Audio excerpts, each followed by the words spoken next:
I was doing the structure of the Haitian government, and essentially Haiti is a semi-presidential republic. They vote for a president, but their head of government is selected by the president and the legislature, the Chamber of Deputies and the Senate.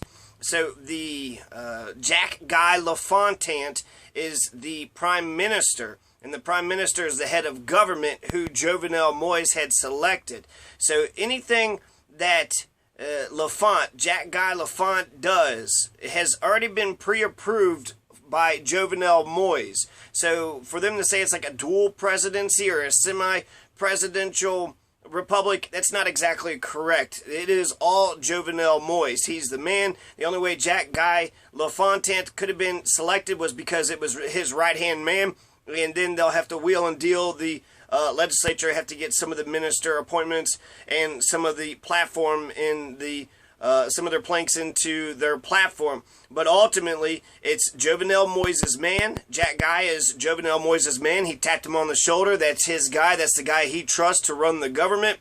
And everything that he does is already pre-approved.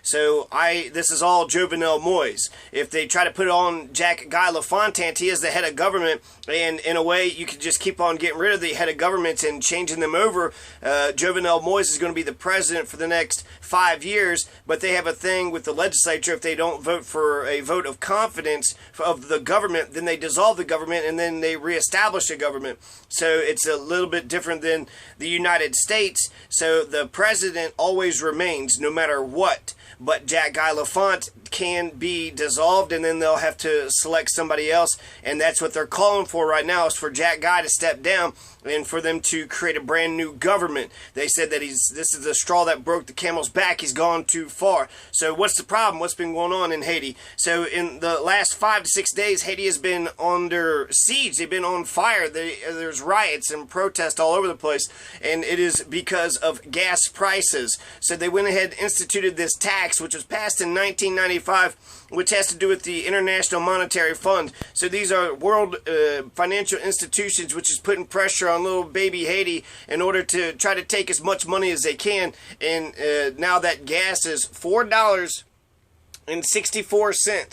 $4.64 in Haiti. So I went around and checked the gas around here, and it's $2.89, $3 bucks, not $4, not $4.64. So it's getting close to $5. It was getting close to $5 maybe 10 years ago, but it's probably been hovering around $2 to $3 ever since then. I actually remember, I'm 36. I remember a time during the 90s when I would not get a gallon of gas if it was over $1 a gallon. What, $1.06 for gasoline? That's crazy. I would drive, somewhere else just to get 99-cent gas. So, at one point in time, I feel, kind of old, because I'm saying back in my day, gas was only $1 a gallon. And it was. And it's about $3 a gallon here. But $5 a gallon, I think the American people would riot if it got to $5 a gallon. And that's what they're doing to Haiti. And so it's incredible. It's actually insane. And they try to pull a fast one. They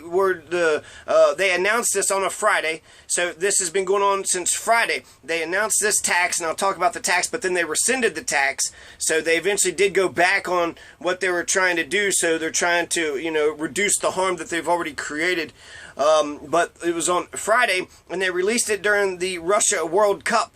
And so while the Haitian people, they love soccer, and so while they're sitting there watching soccer, they went ahead and got, taxed. While their backs was turned, they were getting taxed out the ass, right? So that's incredible. They did this shit on purpose. They knew it wouldn't be popular. They did it on a Friday. They released it on a Friday. And it was the quarterfinals of 2018 Russia World Cup, and then that's when they went ahead and released the fuel price increases, and the fuel price went up on kerosene, diesel, and gasoline, and all of them. So that's it's kind of weird, because actually there's subsidies, and so they removed the subsidies. So it's not exactly, it is a tax, because if you got used to paying, subsidized prices, and then all of a sudden it's not subsidized. And also, are we getting subsidized prices? Why is it $4.64? So I'm not for sure if they're telling us the full truth here. This is the International Monetary Fund. These are world financial institutions, and the Haitian people are saying enough with the bullshit. You're telling me that $4.64 at the pump is good for the rest of us. It's not good for all of us. Fuck you, and, you know, fuck everything. So they're lighting shit on fire. There's a whole bunch of riots everywhere. In fact, a lot of people have died. A lot of missionaries, American missionaries, are stuck in Haiti, and people are afraid for their safety, and a lot of the airlines are closed, or they were canceled for a while, and they're slowly trickling back in. This happened again 6 days ago, and then within a day they went ahead and rescinded all the new taxes. So they've only put it out there for a minute, and then they undid it. So the text of the notice was this. It says that in accordance with the March 9th, 1995 law, it's also, you know, a 23-year-old law that they're putting into place. So in accordance with the March 9th, 1995 law, the variable excise tax on petroleum products, the Ministries of Economy and Finance of Trade and Industry advised the general public, importers, distributors, and consumers of petroleum products in particular that from Saturday, July 7th, 2018, prices in force in the national territory are fixed as follows. Gasoline is 309 gourds. It's got an R in it, and they are phonetic, so I don't know why we don't say I think it's just goods. But 309 goods is the equivalent to $4.64 per gallon of gasoline. And then gas oil, the diesel, 264 goods, which is $3.97 per gallon for diesel. And then kerosene is $3.94 per gallon for diesel, 264 goods, and currently gas is $2.89 per gallon here in the U.S. That's about 192 gourds. So 192 gourds is what it should be if it was the same price as the United States, but it's not 192 gourds, it's 309 gourds. So just to compare and contrast, $2.89, it's $4.64. So it's only about $3 per gallon of gas in the United States, and it's $5 per gallon of gasoline in Haiti. Why are they $2 more? That's insane. They are getting fucked over, and they're rightfully, the people are saying fuck the International Monetary Fund, and they're right to say that. A lot of people are also calling for the overthrow, or for the Jack Guy LaFontaine to step down. The likelihood of him just stepping down is very little. Everybody just says resign, and you're just supposed to quit. If he has any kind of will whatsoever, he's going to keep power for as long as he can. The only way that he's going to step down is if he gets a vote of no confidence, which they postponed a vote of no, confidence from 1 month ago. So that vote might come right back up. And the leader of the Chamber of Deputies has been a virulent critic of this administration, and he's been basically saying it's time for Jack Guy LaFontaine to step down. So it's, you know, it might just go to this Jack Guy, and in a way, you know, France can dissolve their government and then reestablish a different government.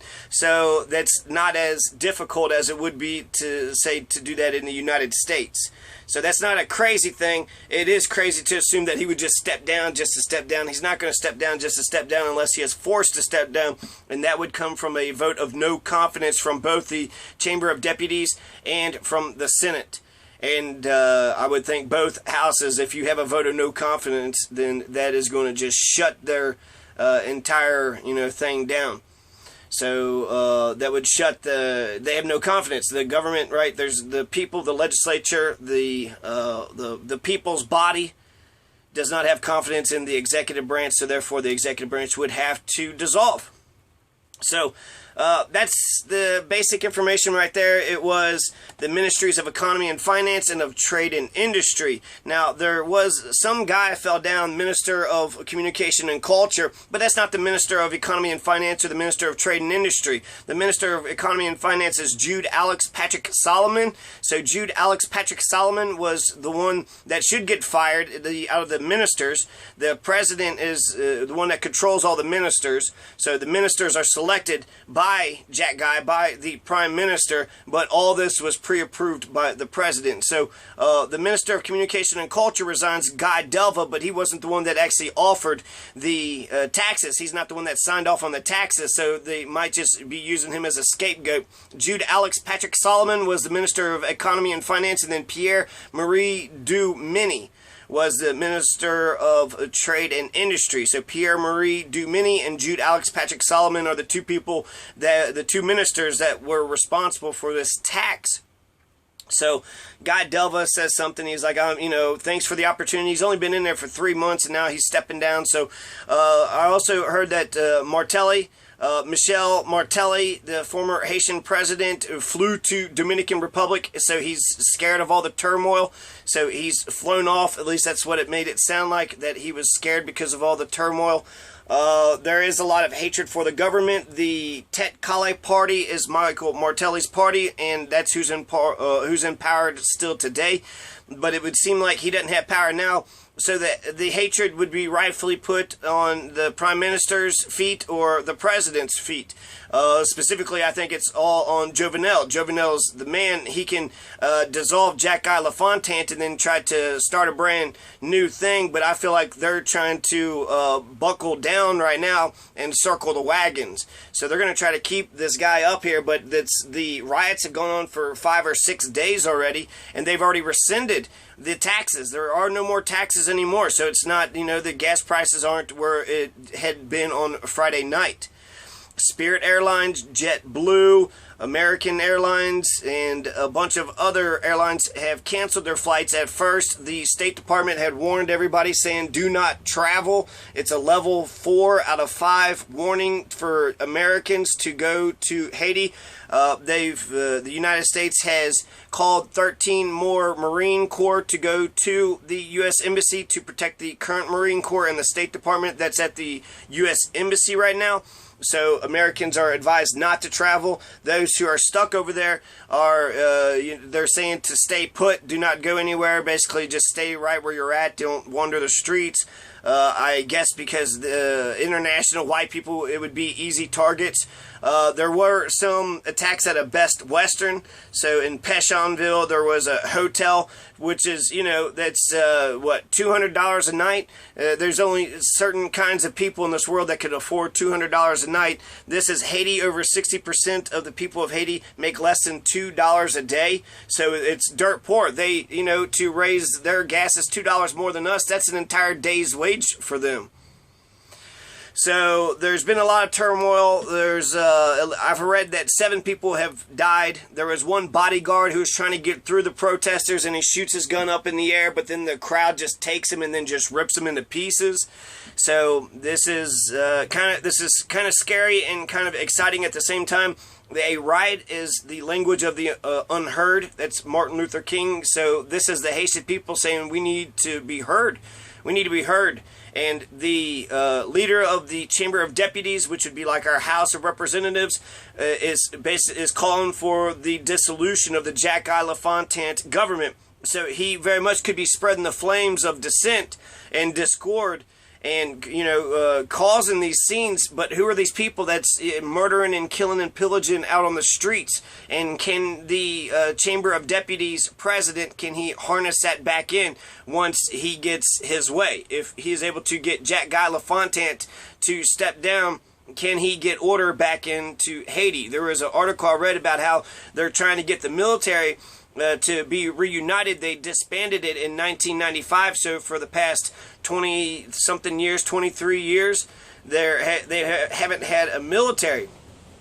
And so they haven't had a military. This would be a perfect time for the military to come and restore order, right? So that's usually expected. The Haitian police are having trouble. There was 2 police stations that got burnt down, and the Haitian police don't have as much MINUSTA, as much United Nations support as they once had before, and some people were saying that that was responsible for it, that they were unprepared and they didn't have the United Nations equipment and personnel, and so that's they weren't ready for it. I don't know about all that, but Spirit Airlines, JetBlue, American Airlines, they canceled all their flights. There's a barricaded a street in Port-au-Prince suburb of Pétionville. They had, Saturday, Jack Guy is calling for patience from the residents. And he's sitting there trying to explain himself. Jack Guy basically comes out on TV and says that we're going to try to pave a bunch of roads and we're going to get all this other stuff. We're going to get $1 billion from all these taxes. So just calm down. But that didn't work. And so then the next day they just undid the taxes. So the attacks have overwhelmed poorly resourced Haiti. There's a lawmaker, Jerry Tardieu, who's a member of the lower chamber of deputies who represents Pétionville, calling for LaFontaine's immediate resignation. He says he's lost the trust of the population and no longer has credibility to carry any of the reforms that are needed.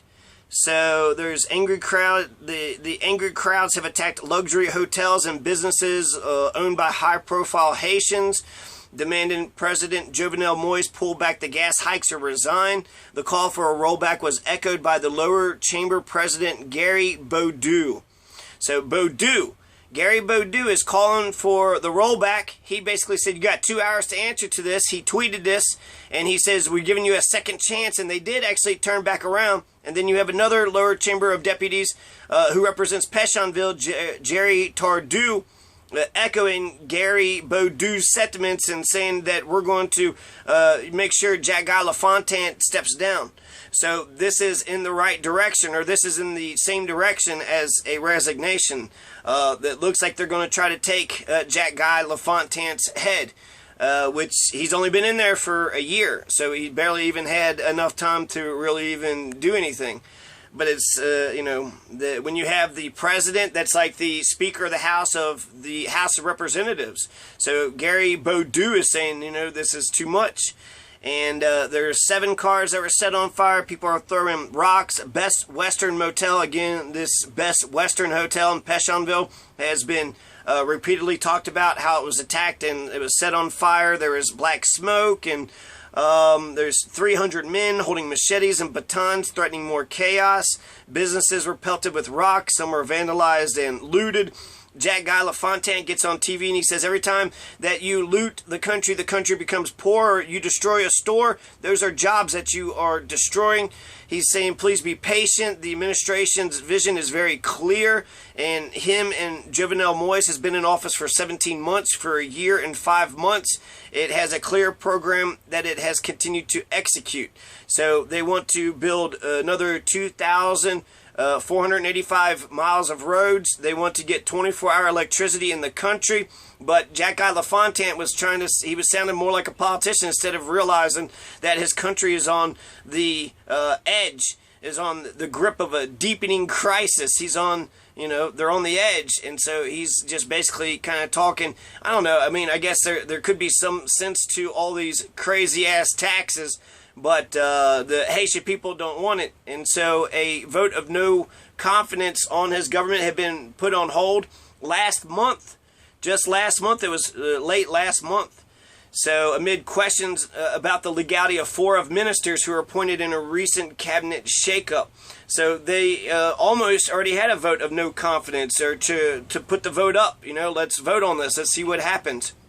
So Tardieu called on BoDeau, the president of the lower chamber, to reconvene their 117-member body within the next 72 hours to resume a no-confident vote. 6 votes are needed to oust LaFontaine and his cabinet. So this is very close. This is by the skin of their chinny chin chin that Jack-Guy LaFontaine even has a hold on power. If it's only 6 votes away, then that means it's about 50 to 60 votes. So therefore, switch 6 votes. Now you got a brand new government, and that would be good for BoDeau, the president of the lower chamber. Gary BoDeau, if he is able to get Jack-Guy LaFontaine to get fired, then he'll be the person that will determine who is going to be the next prime minister of the Haitian government.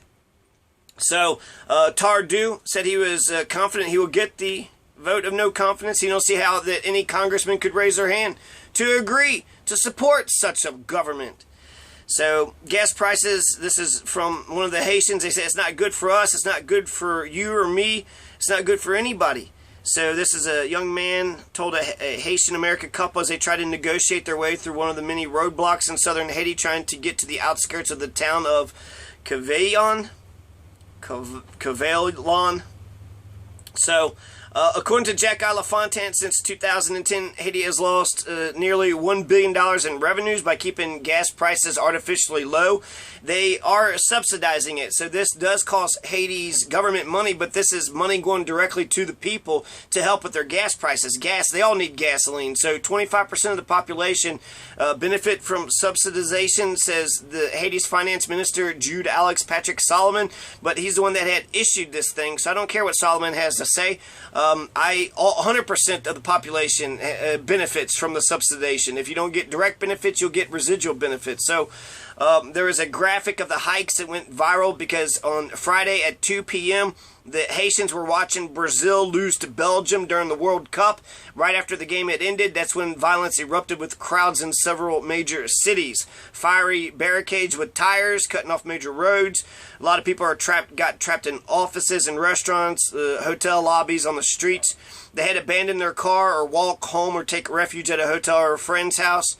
So there's a lot going on. In Pétionville, roads leading to wealthier hillside communities were targeted. Cars were pelted with rocks as residents attempted to make their way home. Protesters even cut off a detour to Montagne Noir. That had been popular in recent days. So it's all over the place, right? So it's in all the cities, not just Port-au-Prince, but also Las Canes and Cap-Haïtien. So many of the cities are seeing unrest. And I've seen a lot of articles about the missionaries. Oh no, there's missionaries that are there. So what about our missionaries? So there's some American Christian missionaries. There's Pastor Jason Webb of Mount Olivet Baptist Church, about 22 people. So basically he understands. He was sitting there saying that the people here are mad at their own government. They're not mad at us. So people understand, that there's opportunists out there, so no telling what anybody could do. But essentially, the Haitian people were not just pissed off at white people. They were pissed off at their own government for hiking their taxes, making their gas nearly $5 a gallon. Nearly $5 a gallon for gasoline in Haiti when it's only $3 here. So you would think it's more expensive to be poor. It's more expensive to be poor. So that would hit them harder. Journalists saw the body of two protesters who had been fatally shot in the Delmas area of the capital as demonstrators clashed with police. It's unclear who shot the men. So the Fox News is reporting that at least 3 people have been killed. One person was beat to death. The body was set on fire. The third death was a security guard for a former political candidate who stopped at a barricade. The security guard got out of the vehicle and fired a gun in the air to disperse the protesters. The AP journalist saw the crowd seize the man who, when he ran out of bullets, beat him to death and set his body aflame as the vehicle sped off. So an Associated Press journalist witnessed this man get murdered, a security guard, a bodyguard for a former political candidate. Protesters tried to set a gas station on fire, but they were held up by police.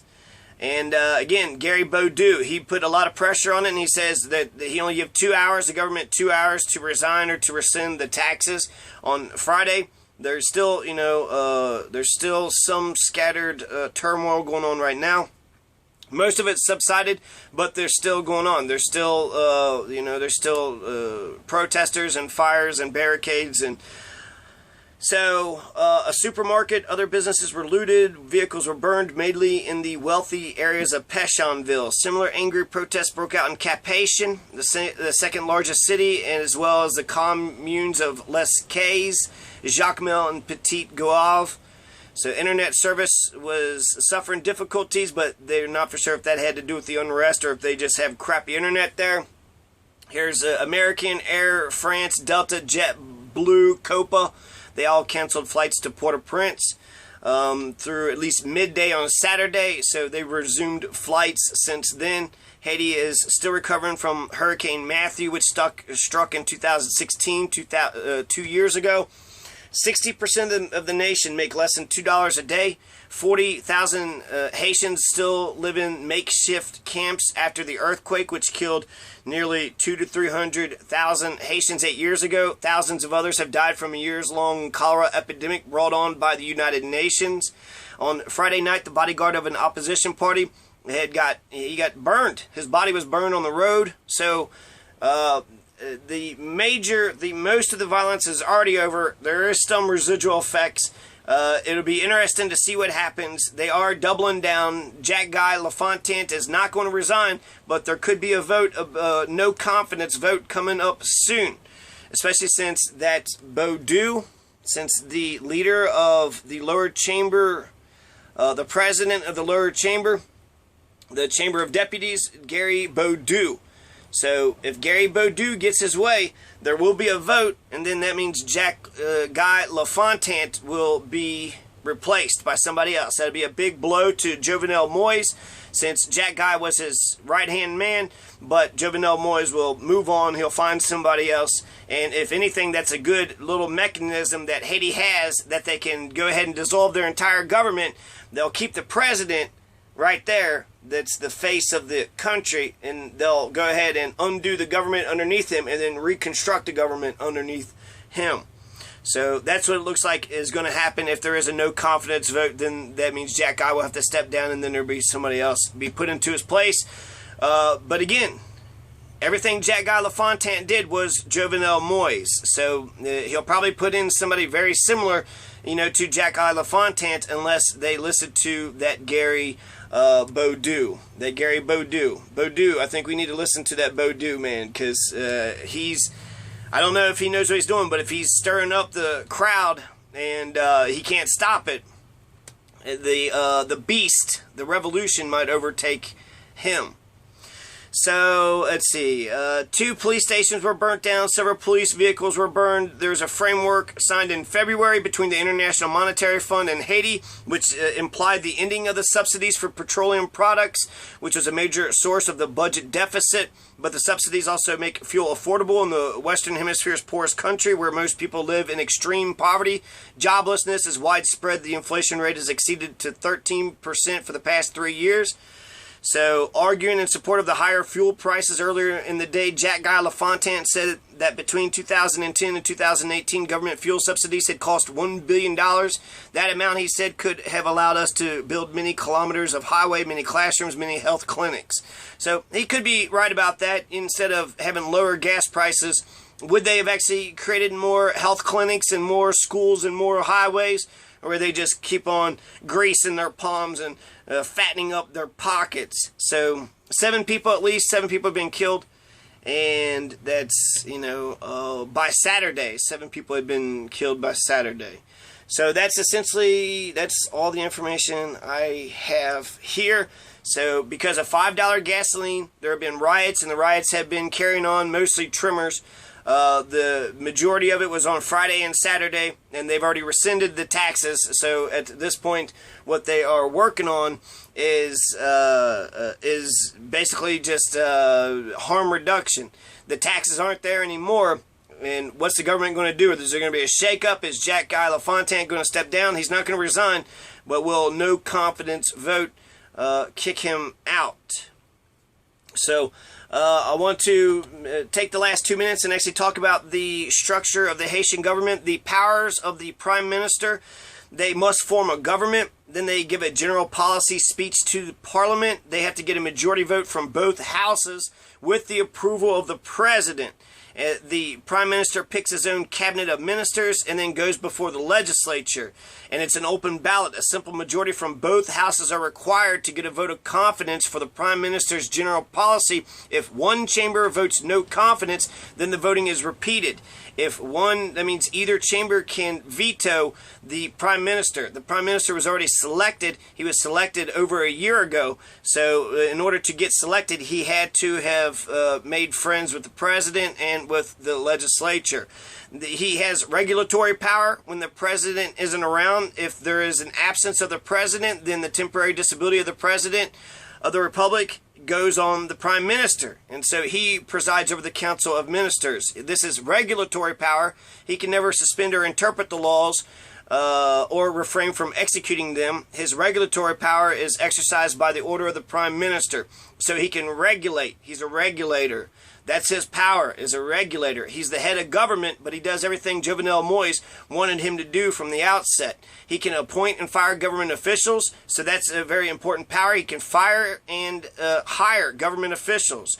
The Prime Minister appoints and dismisses directly or by delegation government officials according to the provisions and law on general regulations. That's Article 160. So that's pretty big, him having firing power. The Prime Minister is also part of the government.